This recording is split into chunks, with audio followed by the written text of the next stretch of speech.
Depuis le règne de l'empereur indien Ashoka au IIIe siècle avant Jésus-Christ, le bouddhisme s'est développé en Inde jusque vers les hautes vallées de l'Indus, au Gandhara, sur le plateau afghan. Il a traversé les mers, il a enthousiasmé le Sri Lanka, il a gagné la Birmanie, les royaumes Khmer, le Siam, le Laos.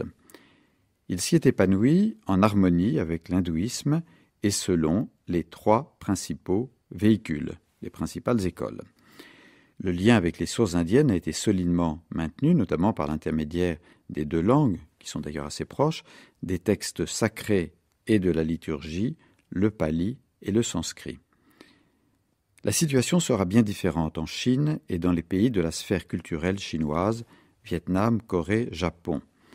Là où notamment la pensée de Confucius, ou ce que le pouvoir en a fait, car là il y a vraiment un fossé entre ce qu'a dit Confucius et ce que les empereurs avaient besoin d'entendre.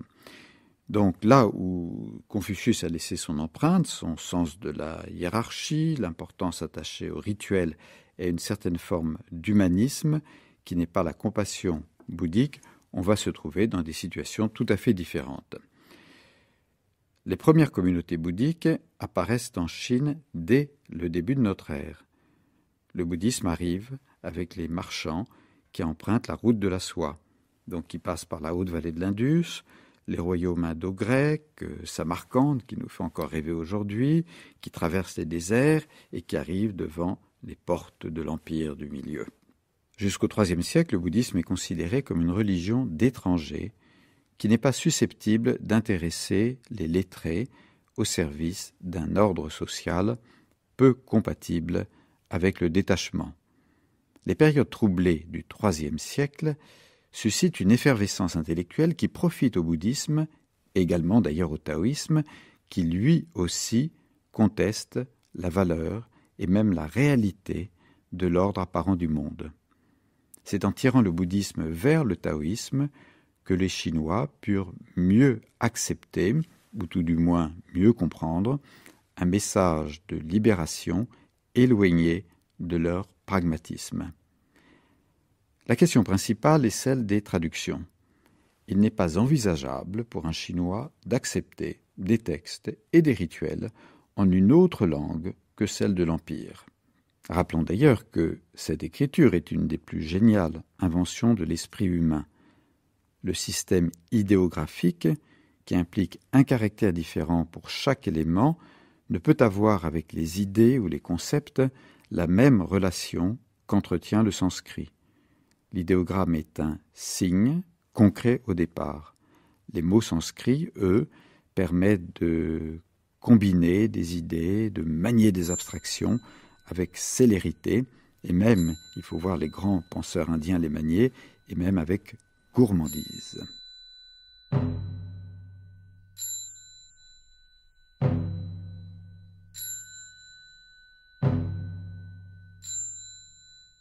Les premières traductions des textes canoniques ont été aimantées par le taoïsme. Ainsi le dharma, la doctrine, l'ordre juste, la bodhi, l'éveil, et même le yoga, c'est-à-dire le lien, ont-ils été tout simplement traduits par Tao, la voie. Le nirvana, qui d'ailleurs est parfaitement intraduisible en français, a été rendu par Wu Wei, le non-agir, ou plus subtilement un certain agir, mais sans en avoir l'air. C'est au cours des 4e, 5e et 6e siècles que des sages et érudits indiens, Kumarajiva et Paramartha, donnèrent des traductions plus fidèles. Après avoir appris le sanskrit, Kumarajiva, 344-413, né à Kutcha, en Serinde, entra dans les ordres avec sa mère à l'âge de 7 ans. Mère et fils gagnèrent le Cachemire, où les études bouddhiques s'étaient développées avec un éclat exceptionnel. Kumarajiva étudia la voie des anciens, puis le grand véhicule dont il devint un adepte.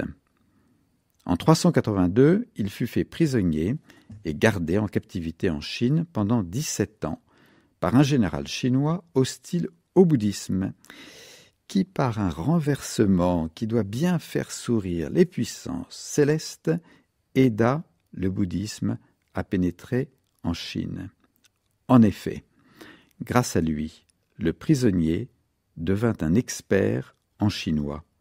Et puis, à l'avènement d'un nouveau souverain, il fut libéré et emmené à Chang'an, qui était un centre bouddhique florissant, où l'on mit à sa disposition des bâtiments, ainsi dit-on, qu'un millier de moines et de lettrés chinois, afin que les textes sanscrits fussent méticuleusement traduits en chinois selon le sens profond de l'original. Merci, Général. Parmi ces textes, le Sutra du Lotus, qui deviendra central pour le bouddhisme chinois, et les traités philosophiques de Nagarjuna, initiateur de la voie du milieu que nous avons déjà rencontré. Le monde n'est ni réel ni irréel, il est vacuité. La légende raconte que, séduit par son intelligence, le souverain obligea Kumarajiva à s'ébattre, on comprend ce que je veux dire par là, j'espère, à s'ébattre avec 10 jeunes et jolies concubines afin qu'elles enfantassent de petits génies. Je ne connais pas le résultat de cette rencontre assez particulière entre le yin chinois et le yang indien. Fin de la parenthèse. Une autre légende assure qu'en 413, lors de sa crémation, sa langue ne fut pas atteinte par les flammes, preuve absolument évidente que ses traductions étaient impérissables.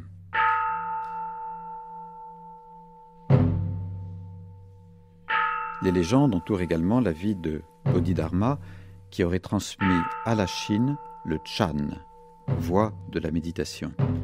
Il serait originaire de l'Inde du Sud, de Conjeeveram, près de Chennai. Serait arrivé en 520 par voie maritime à Canton, aurait rencontré l'empereur Wu Ti à Nankin et répondu de manière totalement dérisoire aux questions qu'il lui posait. Il se serait ensuite rendu au monastère de Shaolin, où il aurait médité en silence pendant 9 ans face au mur d'une grotte. Un de ses élèves, qui deviendra son principal disciple, Huike, pour lui prouver sa détermination, serait resté plusieurs jours dans la neige en méditation avant de se couper le bras. Alors le maître lui prêta enfin attention. Beaucoup de récits de cet ordre, refus de répondre, réponses dérisoires, épreuves redoutables, feront florès au sein du Chan chinois, qui deviendra le zen japonais. On peut voir là un sceau du taoïsme. Le mot Chan provient de Channa, prononciation chinoise du mot sanskrit dhyana, méditation ou recueillement parfait. Chan deviendra Sun en coréen et Zen en japonais, que l'on accommode chez nous à toutes les sauces et parfois d'indigestes. L'école Chan donnera naissance à une longue lignée de bouddhisme chinois, d'où l'importance légendaire de Bodhidharma, qui deviendra Duruma en japonais. Bodhidharma considéré comme le 28e patriarche dans la lignée directe du Bouddha et le premier patriarche pour le Chan chinois.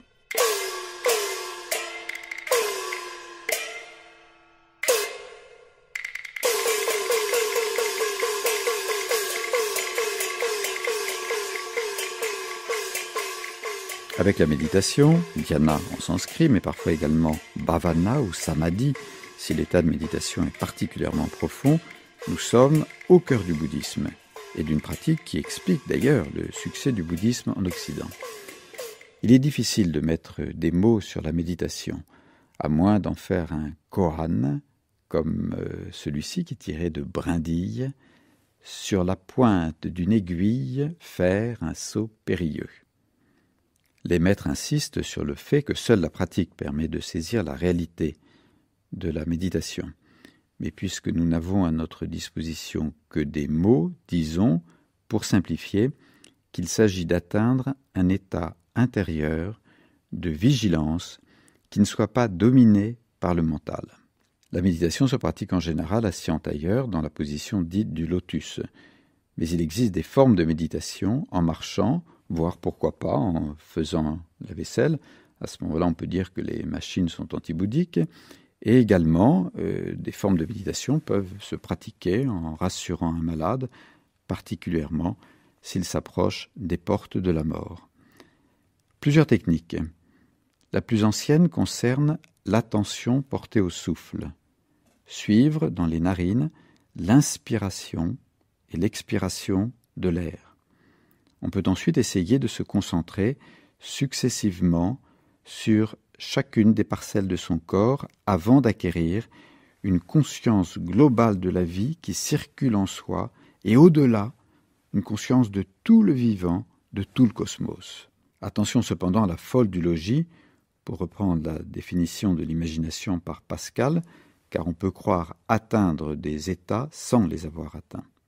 Comme il est impossible, tout du moins au début, de faire le vide, de chasser le mental, on peut suivre les pensées vagabondes jusqu'à leur disparition, en prenant conscience de leur impermanence. Une autre pensée arrive, suivons-la avec distance. Une autre, on la suit, et petit à petit, on finit par se détacher.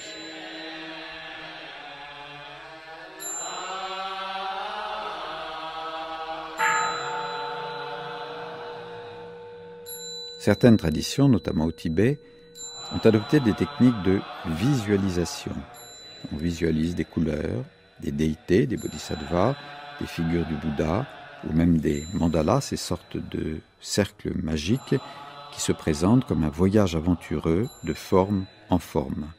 Il existe également des méditations avec comme support la récitation de mantras, qui sont des formules rituelles. Mais toutes les écoles sont d'accord sur un point. La méditation demande au départ l'initiation par un maître, et elle ne doit pas être vécue, du moins après les débuts, qui eux sont naturellement douloureux pour les genoux ou les articulations. Elle ne doit pas être vécue comme une contrainte du corps et de l'esprit. Les crispations sur la douleur ou sur l'impossibilité de chasser le mental sont un frein pour le méditant, qui doit avec souplesse retrouver sa nature profonde, c'est-à-dire l'absence de soi. Et cette absence de soi, pour certaines écoles, est la nature même de Bouddha. Là, je mets un B minuscule. Il s'agit d'un état.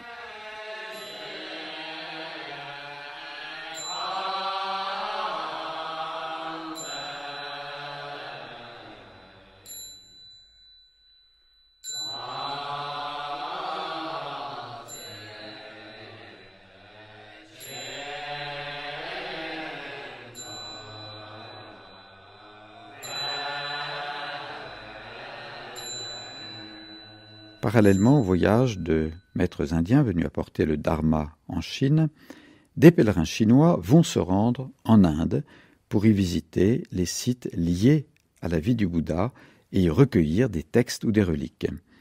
Après les premières expéditions au IIIe et IVe siècle, Fa Xian traversa l'Asie centrale, l'Inde, se rendit à Sri Lanka avant de retourner en Chine en 412 ou 414. Il est le premier à nous avoir laissé une relation détaillée de son périple. Yuan Tiang, au 7e siècle, est le plus célèbre d'entre eux. Après sa mort, il sera suivi par Yi Tsing et par de nombreux autres moines jusqu'au 11e siècle, quand le bouddhisme commencera à se retirer de l'Inde. Yuan Tiang, 602-664, était issu d'une famille de lettrés et reçut à ce titre une solide éducation confucéenne. Sous l'influence d'un frère aîné, il fut attiré par le bouddhisme et choisit de devenir moine. À 20 ans, il reçut l'Upasampada, qui est l'ordination. Il continua d'étudier, mais comme il était insatisfait des traductions, il voulut se rendre en Inde, ce qui lui fut refusé. On ne pouvait pas sortir de l'Empire. Il partit donc clandestinement en 629. Son voyage à travers l'Asie centrale dura 2 ans. Il encourut des dangers, connut la faim, la soif, la solitude. Arrivé au Cachemire, il consacra 2 années à l'étude avant de reprendre son bâton, puis de naviguer sur le Gange et d'atteindre en 633 les lieux saints du bouddhisme qu'il visita certainement avec vénération. Il s'établit dans le plus grand centre d'études de l'époque, l'université de Nalanda, où il commença de considérables traductions et accumula 637 manuscrits qu'il rapportera en Chine.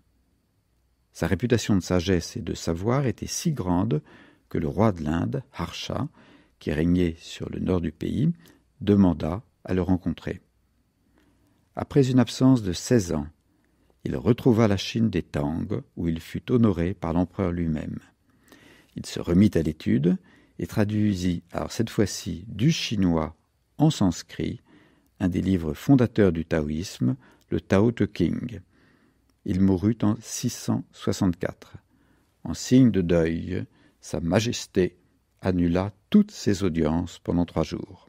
Il a laissé le récit de son voyage qui connut un grand succès, qui développa la mode des pèlerinages et qui reste un document exceptionnel pour la connaissance de l'Inde du 7e siècle, la connaissance des sites bouddhiques qui foisonnent de vie et d'intelligence comme Nalanda, ou ceux qui étaient déjà abandonnés car il y en avait.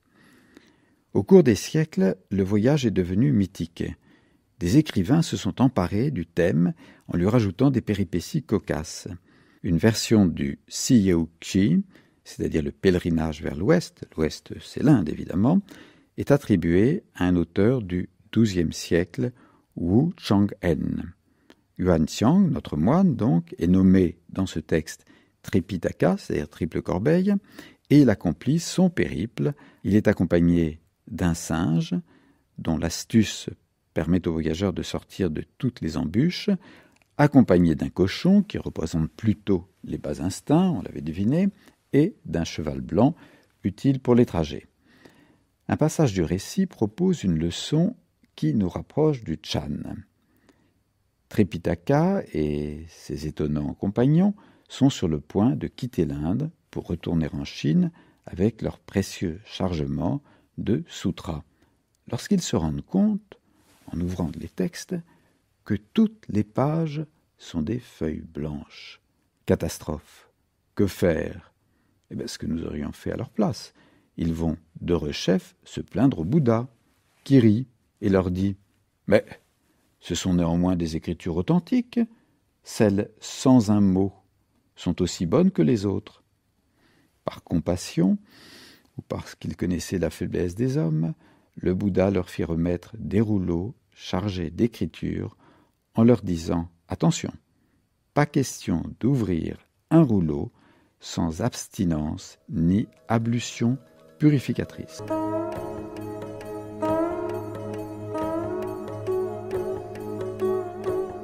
Dans un texte concernant la Grèce ancienne, dont il ne montrait que quelques aspects, Jean Cocteau s'amusait à dire qu'il allait la faire visiter en hélicoptère. Y a-t-il une autre façon de considérer le bouddhisme en Chine ? Près de 2 millénaires, d'une histoire mouvementée, au sein d'une des plus singulières civilisations de la Terre, qu'il l'a accepté, rejeté, repris, martyrisé, remis sur un piédestal, oublié, retrouvé, avant d'essayer à nouveau récemment de le détruire et d'y revenir timidement en ce début de XXIe siècle. C'est à y perdre son latin.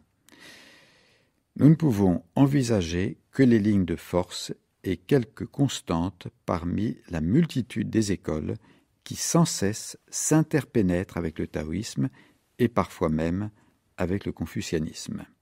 Comme ailleurs, mais d'une manière encore plus affirmée, les péripéties du bouddhisme en Chine suivent les chaos de l'histoire.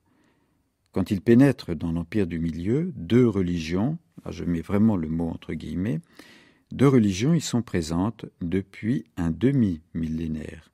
La religion ou morale officielle, le confucianisme, et un mouvement complexe où s'étagent de la mystique, de la poésie, de la magie, qui fascine des artistes, qu'ils soient peintres ou poètes, mais suscite assez naturellement la méfiance du pouvoir, comme le fera d'ailleurs le bouddhisme.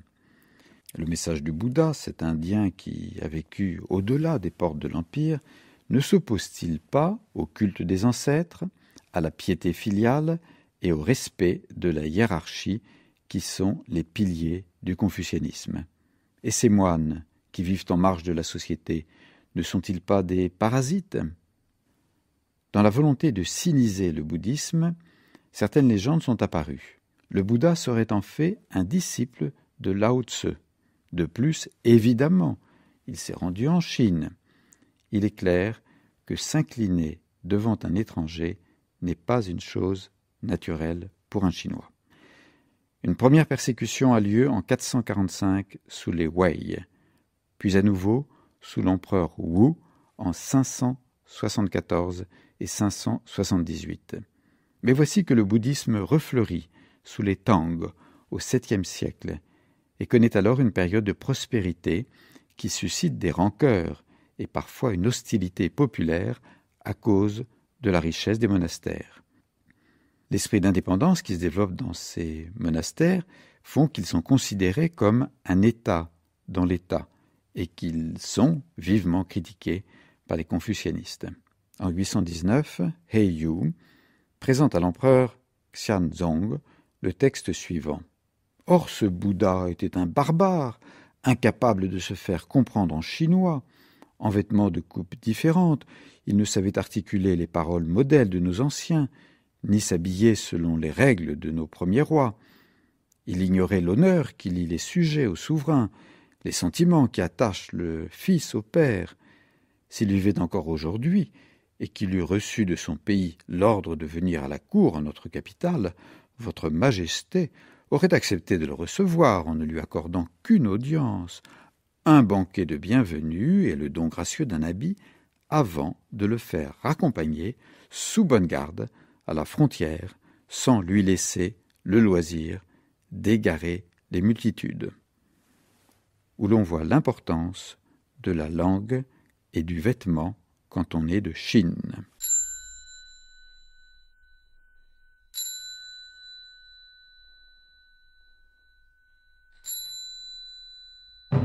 En 842, vers la fin des Tang, l'empereur Wuzong proclame la proscription générale du bouddhisme. Pendant 3 ans, 40 000 sanctuaires et 5 000 monastères seront rasés, tandis que la plupart des moines seront obligés de retourner à la vie laïque. Comment le bouddhisme retrouvera-t-il la force de se relever? Il y arrivera avant de subir de nouvelles persécutions, un siècle plus tard, en 955. Puis la période des Song sera une époque où le bouddhisme fleurira. Les écoles prospéraient, tandis que se développait un art d'une qualité exceptionnelle. À la fin du XIIIe siècle, arrivée d'une nouvelle dynastie, d'origine étrangère cette fois, la dynastie mongole des Yuan. Les Mongols avaient adopté le bouddhisme du véhicule du diamant, le Vajrayana. Les lamas tibétains acquièrent une certaine influence, surtout à la cour, mais la masse des Chinois manifeste une méfiance à l'égard de cette dynastie étrangère et continue de pratiquer leur religion populaire, c'est-à-dire le culte des ancêtres et des esprits, le respect pour les souffles émanant de la nature. Après la parenthèse mongole, voici la dynastie des Ming et une réaction nationaliste en faveur du confucianisme qui reste le meilleur soutien du pouvoir. Mais le bouddhisme continue de marquer certaines élites et des artistes. 1644, chute des Ming, instauration de la dernière dynastie, celle des Qing, d'origine mandchoue, proche des Mongols, et qui, à nouveau, va favoriser un bouddhisme influencé par le Tibet. Notons à cette époque l'existence de 2 peintres géniaux qui furent l'un et l'autre moines bouddhistes et dont les œuvres ont été poétiquement analysées par François Cheng, qui insiste sur l'existence de ce vide médian qui donne toute leur force aux éléments représentés. On sait combien ce vide, qui est une autre sorte de présence, est important dans le bouddhisme. Ces 2 peintres du XVIIe siècle sont Bada Shanzhen ou Chu Ta et Shi Tao. L'influence du bouddhisme sur des peintres et sur des calligraphes, est un mouvement qui est tout à fait naturel et d'ailleurs qui a donné de très très bons résultats en Chine.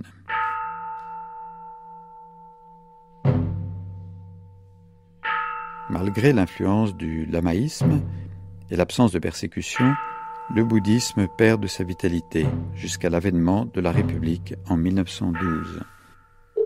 Pendant les périodes troublées, dictature, occupation japonaise, guerre civile, toutes ces périodes qui précèdent l'avènement du communisme, le bouddhisme cherche à s'adapter en se modernisant, avant que ne tombe la chape de plomb du nouveau régime qui a pour dessein d'éradiquer toutes les formes religieuses.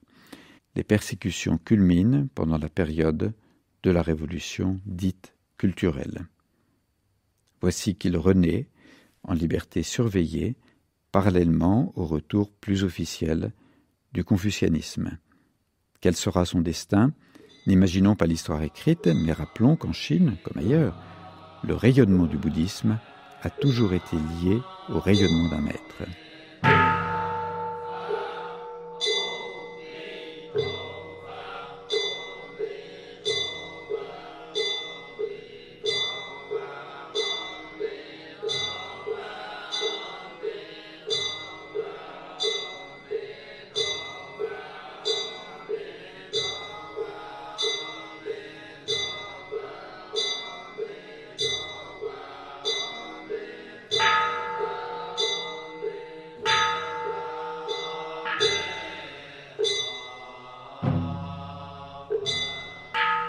Sur le plan doctrinal, la question cruciale lors de l'arrivée du bouddhisme en Chine a été celle des traductions. Nous avons vu comment, après une période de confusion avec les termes du taoïsme, elle a été réglée de manière satisfaisante, selon les spécialistes, grâce à des Indiens venus en Chine et à des Chinois qui sont allés recueillir enseignements et textes en Inde, en accomplissant parfois le trajet à pied à travers l'Asie centrale.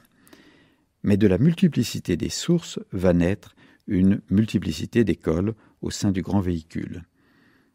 On peut retenir que le Chan, apporté d'Inde par Bodhidharma, s'est divisé entre l'école subitiste du Sud et celle du Nord, plus gradualiste. Celle du Sud l'emportera en préconisant une méditation sans objet, qui sera à l'origine du zen. Le méditant doit abolir toute forme de volonté, trouver un état de wu-wei, pour employer un terme taoïste. Un texte de Chen Huai dit ceci: « La méditation consiste à ne pas se livrer à des exercices spirituels, à ne pas regarder son esprit, à ne pas regarder la pureté, à ne pas contempler la vacuité, à ne pas fixer son esprit, à ne pas le purifier, à ne pas regarder au loin, à ne pas regarder au près. Elle consiste en absence de toute direction et non-humiliation, en absence de peur, en absence de distinction. Elle consiste à ne pas se plonger dans la vacuité et à ne pas demeurer dans la quiétude. » Deux remarques. Cette façon de raisonner par la négative a été souvent utilisée par les bouddhistes pour faire comprendre que le but à atteindre est en dehors des catégories habituelles. Mais évidemment, faute de l'expérience d'une pratique, cette énumération reste abstraite. Grand maître du Chan, Lin Sim, qui a été traduit et étudié par Paul de Miéville, n'y va pas par quatre chemins dans la radicalité à l'égard de ses disciples qu'il forme à coups de bâton et de paradoxes. Tout ce que vous rencontrez, au dehors et même au-dedans de vous-même, tuez-le. Si vous rencontrez un Bouddha, tuez le Bouddha. Si vous rencontrez un patriarche, tuez le patriarche. Petite explication, elle est nécessaire. Rencontrer un Bouddha est le fruit d'une projection mentale qui emprisonne l'adepte dans la dualité. Il faut n'avoir aucun point d'appui afin d'échapper à la chaîne des causalités. Le dépouillement doit être total. Dans un autre passage significatif, Lin Tzi explique qu'il endosse des vêtements de différentes couleurs, bleu, jaune, rouge ou blanc, pour troubler ses disciples qui ne le voient qu'à travers la forme et à travers ses couleurs. Puis il les enlève pour aborder les domaines purs.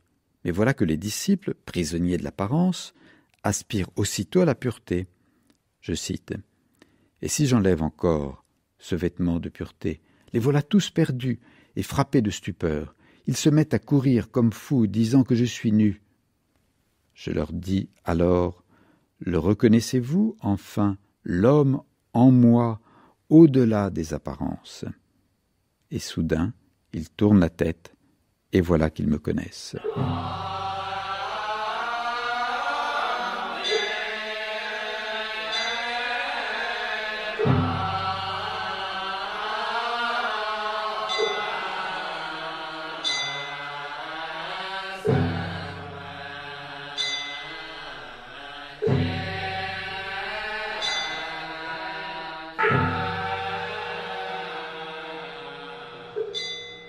La Société du Lotus Blanc sera à l'origine d'une des plus importantes, et peut-être même d'ailleurs la plus importante école de Chine, l'école de la Terre pure, qui vénère le Bouddha le plus populaire après Gautama, dont le nom est Amitabha, qui veut dire lumière infinie. Amitabha qui est Amituo Pho en chinois et Amida au Japon, où il est devenu omniprésent à la suite de son introduction par le moine Honen. Lorsqu'il était encore bodhisattva, c'est-à-dire en voie vers la libération, Amitabha prit l'engagement de sauver tous les êtres qui feraient appel à lui en les faisant renaître une dernière fois dans sa terre pure, c'est-à-dire le paradis de l'Ouest. La pratique est des plus simples, il suffit de se confier à lui avec ferveur en récitant son nom dans une concentration parfaite.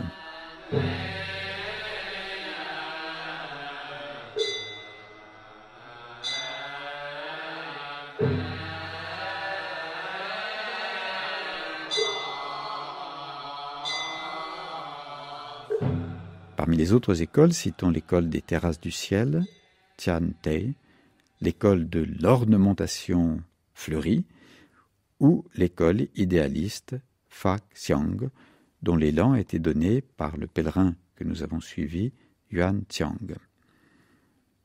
Après les persécutions de 842, deux écoles principales retrouveront de la vigueur, le Chan, l'école de la méditation, et cette terre pure, qui sont également d'ailleurs les écoles qui renaissent aujourd'hui. En fait, beaucoup plus qu'au Sri Lanka ou dans le sud-est asiatique, où le bouddhisme n'a jamais oublié ses racines indiennes, les Chinois élaborent peu à peu un bouddhisme à leur main, qui n'insiste pas sur l'inexistence de la personne humaine et qui introduit un paradis qui est évidemment plus facile à envisager que cet indéfinissable nirvana. Des figures de bodhisattva comme Guanyin ou Manjusri, principe même de la sagesse, ou Maitreya, le Bouddha de l'avenir, sont érigés comme des déités salvatrices.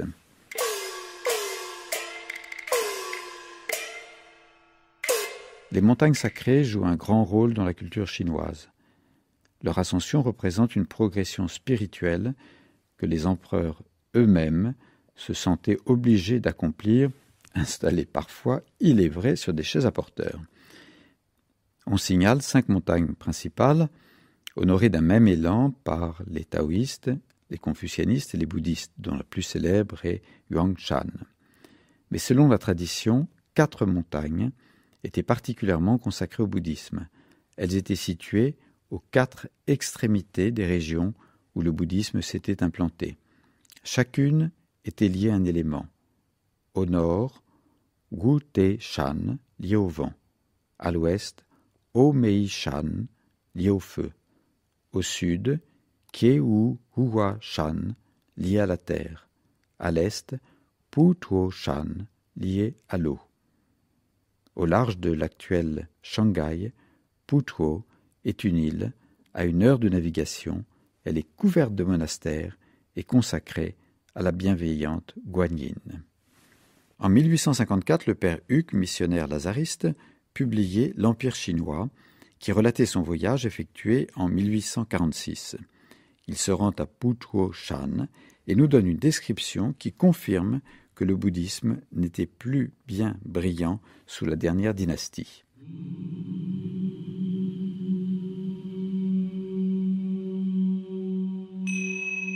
La plupart des pagodes célébrées de la Chine sont à peu près dans le même état que celles de Putu.